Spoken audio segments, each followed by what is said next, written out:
आज के एपिसोड के बारे में बात करते हैं कि आज के रोडीज के एपिसोड में हमें क्या-क्या देखने को मिला, क्या ट्विस्ट थे, क्या टर्न्स थे और गौतम की एंट्री के बाद यहाँ पे क्या-क्या चीज़ें हमें चेंज होती हुई दिखाई दी।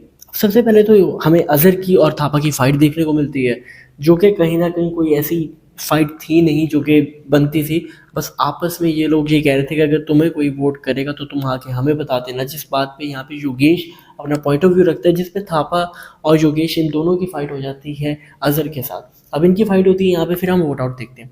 अब वोट आउट में यहाँ पे रणविजय रिवील करते हैं कि जो आप आज हारे हो वो आप हारे नहीं हो, आपको हराया गया है।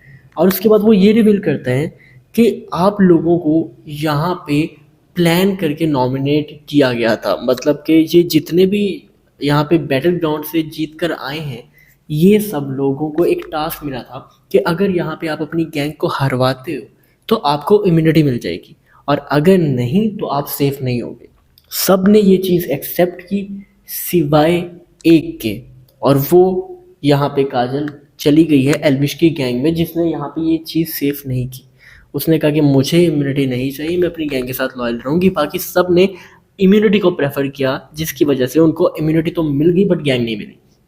फिर यहाँ पे रणविजय कहते हैं कि एक और चीज़ मेरे पास है, एक और ट्विस्ट है मेरे पास, क्यों ना एक और गैंग बनाई जाए। और उसके बाद गौतम की आवाज़ सुनाई देती है, सब शॉक होते हैं, सब हैरान होते हैं और फिर होती है गौतम गुलाटी की रोडीज डबल क्रॉस में वाइल्ड कार्ड एंट्री। अब गौतम की एंट्री होती है, सब शॉक में होते हैं। प्रिंस इस चीज़ को क्लियर भी करते हैं नेहा से कि तुम यहाँ पे निशा को बोल रही हो कि तुमने अपनी गैंग को डबल क्रॉस क्यों किया, मैं ये करूँगी वो करूँगी। बट जब बात आशु मैम पे थी, जब आशु मैम ने यहाँ पे डबल क्रॉस किया था, तब तो आपने कहा था कि अपने आप को बचाने के लिए खेलो। और वहाँ पे नहीं, कोई जवाब नहीं था नेहा के पास, बट स्टिल उसने अपना वही कहानी जो टोपी ड्रामा करती है वो उसने किया।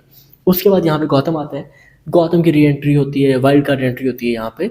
और गौतम यहाँ पे आके जब सबसे अपना इंट्रोडक्शन कर रहा होता है तो मैडम नेहा को आग लगती है, मिर्ची लगती है। उनका मुंह पहले से ही बना होता है, जब गौतम की वाइल्ड कार्ड एंट्री होती है वो तब से ही अपसेट होती है कि भाई इसकी वाइल्ड कार्ड एंट्री यहाँ पे क्यों होगी, मतलब एक और गैंग लीडर के साथ कम्पीट करना पड़ेगा। और उसको कहीं ना कहीं आइडिया था कि अलायंस यहाँ पे जो गौतम की है वो रिया और प्रिंस वाली साइड पे हो सकती है। अब जिस तरह से आगे चीज़ें होंगी मुझे लग तो नहीं रहा ऐसा होगा, बट अभी के लिए ऐसा था। और लिटरली वहाँ पे नेहा डिसरिस्पेक्ट करती हैं गौतम को और उनको एटीट्यूड दिखाती हैं कि जैसे उनको जानती नहीं। ऑब्वियसली पता तो होगा उनको, ऐसा तो है नहीं कि पता नहीं होगा मैडम को। लास्ट सीजन उनकी जो रिप्लेस करके आया था, तो ऐसा तो हो नहीं सकता मैडम आपको जो रिप्लेस करके आ जाए आपको उसका पता ना हो। जो बस ये नौटंकी ड्रामा करना है वो करते रहो। फिर यहाँ पे जिन लोगों ने डबल क्रॉस किया होता है अपनी गैंग को, वो सब यहाँ पे गौतम की गैंग में चले जाते हैं और वो होती है गौतम गैंग। फिर यहाँ पे जो वाइल्ड कार्ड एंट्री होती है दो रोडीज की, वो होते हैं रुचिका और दिव्यांशी। जिन लोगों को पहले यहाँ से निकाल दिया था रोडीज की जर्नी से, उन दोनों की यहाँ पे हमें वाइल्ड कार्ड एंट्री देखने को मिलती है और वो यहाँ पे आके अपने अपने टारगेट से बात करना स्टार्ट कर देते हैं। दिव्यांशी यहाँ पे योगेश से बात करती है कि तुमने मुझे एलिमिनेट करवाया जबकि तुम मेरे साथ थे, हमारी दोस्ती थी, मैंने तुम्हें इंट्रोड्यूस करवाया बाकियों से। और सेम यही चीज़ रुचिका निशी से कर रही होती है और निशी की यहाँ पे बैंड बजा के रख देती है, मतलब कि भाई बंदी में दम है और निशी वो टक्कर दे सकती है वो। अब इनकी इस तरह से बहस चल रही होती है कि एकदम से यहाँ पे रिवील करते हैं रणविजय के एक और ट्विस्ट आना बाकी है। और वो ट्विस्ट बहुत ही खतरनाक ट्विस्ट होता है, क्योंकि यहाँ पे रणविजय कहते हैं कि गौतम गैंग तो इस नॉमिनेशन में सेव होने वाली है, बट इस हफ्ते यहाँ पे ट्रिपल एलिमिनेशन होने वाली है। तीन लोग इस बार एलिमिनेट होके जाने वाले हैं और ये बहुत ही शॉकिंग था बाकी लोगों के लिए, क्योंकि तीन लोग जब एलिमिनेट होके जाएंगे यहाँ से तो भाई साहब गैंग तो खाली होने वाली है काफ़ी लोगों की। अब यहाँ पे आके एकदम से बैंड बज जाती है बाकियों की और वो परेशान हो जाते हैं कि भाई अब क्या करना पड़ेगा।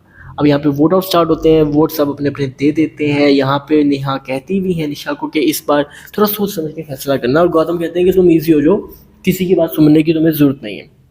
फिर हम देखते हैं कि यहाँ पे जो सबसे ज़्यादा वोट मिलते हैं वो यहाँ पे मिलते हैं अज़हर को, और अज़हर पहले कंटेस्टेंट बनते हैं आज के दिन के जिनको वोट आउट के ज़रिए एलिमिनेट कर दिया गया था। अब अज़हर के पास चॉइस होती है कि ये यहाँ से जाते हुए किसी और को भी अपने साथ लेके जाएं, और अज़हर वहाँ पे हर्ष का नाम लेना चाहते हैं बट नहीं लेते, क्योंकि उनका था कि मैं अपनी गैंग के साथ लॉयल रहना चाहता हूँ, बट अगर मैं चाहता तो मैं यहाँ पे हर्ष को एलिमिनेट करवा सकता था, बट मैंने करवाया नहीं। फिर हम देखते हैं यहाँ पे कि वो यहाँ पे जो नाम वो उन्होंने लिखा होता है और उनका लिखा हुआ नाम था आशू मैम का। और सेकंड कंटेस्टेंट जो यहाँ से एलिमिनेट होता है वो होती है आशू मैम। अब आशू मैम वहाँ पे आती हैं और इन दोनों को मिलके डिसाइड करना होता है कि ऐसा कौन सा रोडी है जिसको ये मिलके एलिमिनेट करने वाले हैं यहाँ पे।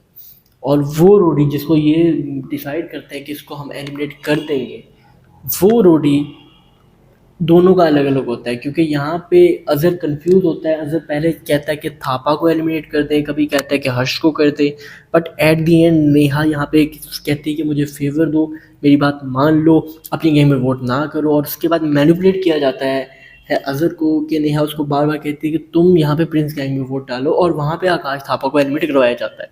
अब यहाँ पे आकाश को वोट डालने के लिए अजहर राजी हो जाता है और जो यहाँ पे आशू मैम होती हैं वो यहाँ पे निशी को वोट डालती हैं। अब फैसला होता है गौतम गुलाटी के पास कि उसने यहाँ पे प्रिंस की गैंग में दो लोगों में से किसको बचाना है और किसको यहाँ पे एलिमिनेट करवा देना है, क्योंकि फैसला हो नहीं रहा होता।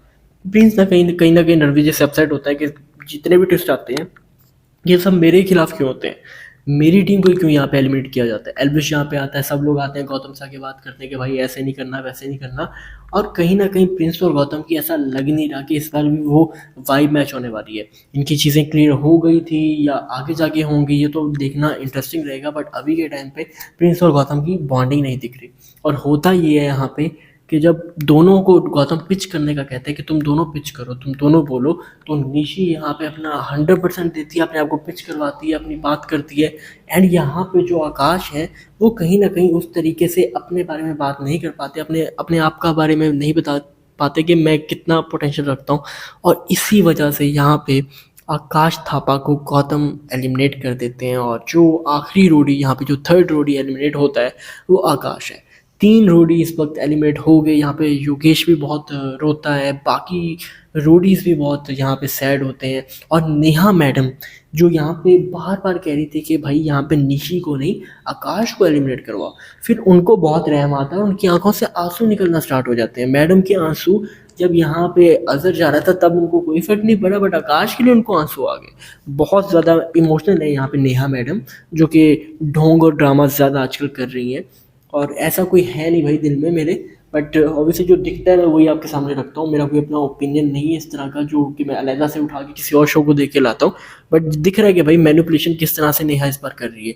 बट अगर मैनिपुलेशन करके इस तरह की गेम खेल के अगर आप जीतते हो तो ठीक है, आपकी मर्जी, आप जीतो, आप डिजर्व करते हो जीतना। अब यहाँ पे 3 लोग एलिमिनेट हो जाते हैं और उसके बाद कल हमें एंटरटेनमेंट टास्क भी देखने को मिलने वाला है जिसके बारे में बता दिया जाता है। अभी और वाइल्ड कार्ड एंट्रियाँ भी होने वाली है, बट कुछ चीज़ें हैं जो कि ऑब्वियसली सैड कर देती हैं, जैसे कि आकाश थापा यहाँ पे डिजर्विंग था। एटलीस्ट निशी से पहले तो नहीं जाना चाहिए था आकाश को, और आकाश को यहाँ पे रहना चाहिए था, वो डिजर्व करता था।